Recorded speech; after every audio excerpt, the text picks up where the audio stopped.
Москванын Кызыл аянтында жеңиш парады өттү. Бүгүн 9 майда Москва шаарында Улуу Ата Мекендик согуштагы жеңиштин 80 жылдыгына карата Кызыл аянтта аскердик парад өттү. Чет элдик басылмалар жазышкандай, парадка 11 миңден ашык аскер кызматкерлери катышып, өлкөнүн башкы аянтында Геран-2, Орлан-10, Лансет жана Харпия учкусуз учактары, эң жаңы Гиацинт-К курал жарагы көрсөтүлдү. Жалпысынан 180ден ашуун атайын техникалар парадка чыгарылган. Салтанаттуу иш-чарага 20дан ашык мамлекеттин башчылары катышып, Кытай, Вьетнам, Египет, Лаос, Монголия, Мьянма жана мурдагы советтик республикалардан аскер кызматкерлери Кызыл аянттан марш тээп өтүштү. Путин Кремлде 20дан ашуун өлкөдөн барган башчыларга сый көрсөттү. Кече 7 майда Кремлде Улуу Ата Мекендик согуштагы жеңиштин 80 жылдыгын майрамдоого Москвага барган чет элдик делегациялардын башчыларына Орусиянын президенти Владимир Путиндин атынан майрамдык сый тамак берилди. Бул тууралуу орус басылмалар жазышууда. Маалымдалгандай, кече Кремлдеги чоң сарайда орун алып, майрамдык концерт менен коштолгон. Иш-чарага 20дан ашык өлкөнүн делегация башчылары катышкандыгы маалыматта кошумчаланган. Алардын катары Кыргызстандын президенти Садыр Жапаров да толуктады. Владимир Путин кыргызстандыктарды жеңиш күнү менен куттуктады. Бүгүн 9 майда Орусиянын президенти Владимир Путин өлкө башчысы Садыр Жапаровду жана Кыргызстан элин Улуу Ата Мекендик согуштагы жеңиштин 80 жылдыгы менен куттуктады. Бул тууралуу президенттин басма сөз кызматы билдирди. Биздин өлкөлөрүбүздө биз согуш таласында теңдешсиз эртиктерди жана тылдагы жан аябас эмгеги менен нацисттик баскынчыларды талкалоого мүмкүндүк бергендердин элесин ыйык тутуп урматтайбыз.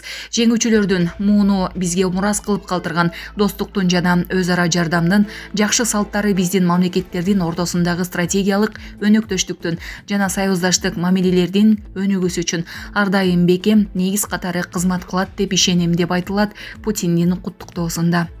Москва шаарында жашап жана эмгектенесизби? Медициналык кызматтар керек, бирок алар сизге кымбат жана сапатсыз сезилет. Умбем клиникалар тармагы сиздерге өз кызматтарын сунуштайт. Бүгүнкү күндүн талабына жооп берген заманбап жабдыктар менен кесипкөй дарыгерлер сиздерди күтөт.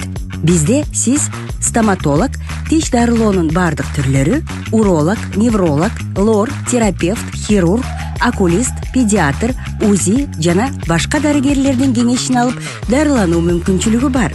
Умбем клиникалар тармагы бул жогорку сапаттагы медициналык жабдыктар менен камсыз болгон профессионал дарыгерлер.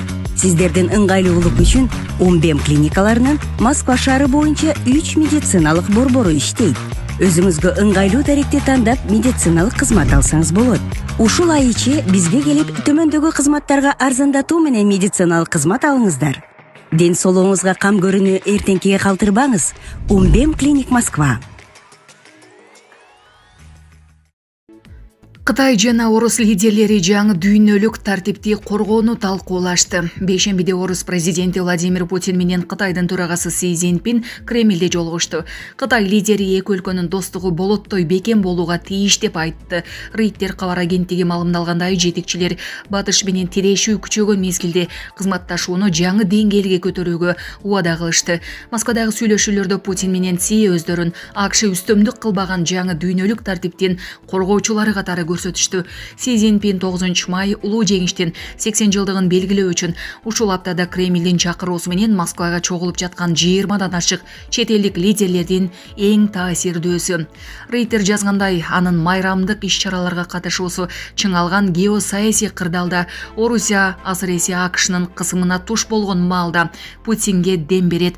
Орус президентинин айтымында эки лидер 2030 жылга чейин сооданын жана инвестициянын улуттуу өсүшүнө умтулат жана өз ара мамиленин бардык негизги элементтерин жеке көзөмөлгө алышат.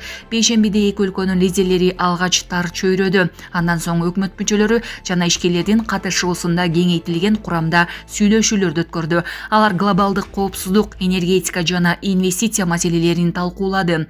Жыйынтыгында инвестицияны өз ара коргоо боюнча жаңыланган макулдашууга кол коюлду.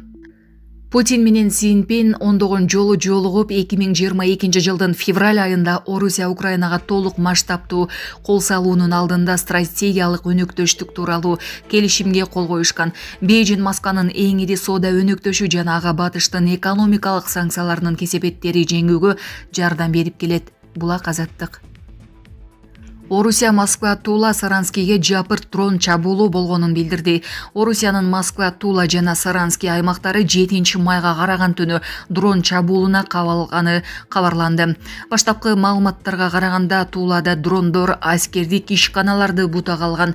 Саранскийде оптикалык була заводунда өрт чыкты. Орусияга караган Мордовия Республикасынын башчысы Артем Здунов башкала Саранскийде коркунуч тууралуу эскертүү берилгенин кабарлап, жашоочуларды этият болууга, коопсуздук эрежелерин сактоого чакырды. Астра Телеграм каналы жергиликтүү тургундар тараткан видеолорду жарыялап жатат. Анда өрт, жалынды, түтүндөрдү көрүүгө болот. Москванын үстүндө дагы 2 дрон атып түшүрүлгөнүн мэр Сергей Собянин 7 майда маалымдады. Муну менен 6 майдын кечинен бери Москванын бутага алган 17 дрон атып түшүрүлгөнүн айтты. Орусиялык база Телеграм каналы жергиликтүү тургундарга шилтеме берүү менен Красноармейскийде дрондорду ракетанан коргонуу системасы аткылаганын жазды. Красноармейск Москванын түндүк чыгышында 30 чакырым алыстыкта жайгашкан. Ал арада Росавиация дрон чабуулунан улам жабылган. Москвадагы Внуково жана Шереметьево аэропорттору кайра иштей баштаганын кабарлап, кайра эле Казан аэропорту жабылганын жарыялады. 10 мүнөттөн кийин Шереметьево кайра убактылуу жабылды деген маалымат таратты. Дрондор 3 күнөн бери Москваны бутага алууда. Орусия дрон чабуул үчүн Украинаны айыптайт. Бирок орус армиясы Украинанын жарандык жайларын бутага алууну, өлкөгө жапырт сокку урууну токтотпой жатат. Орусиянын чабуулдарынан Украинада күн сайын киши өмүрү кыйылууда. 7 майга огон түнү Киевдеги дрон чабуулдары 2 кишинин өмүрүн алды, 10го чукулуу жарат алды. Москва Украинага толук масштабтуу басып кирген 2022 жылдын 22 февралынан бери миңдеген украин жараны каза болду. Украинанын жооп иретинде Орусияга карата дрон чабуулунда бир нече киши абыт кеткен. Киев адатта Орусияга учурулган дрондор тууралуу комментарий бербейт. Булак Азаттык.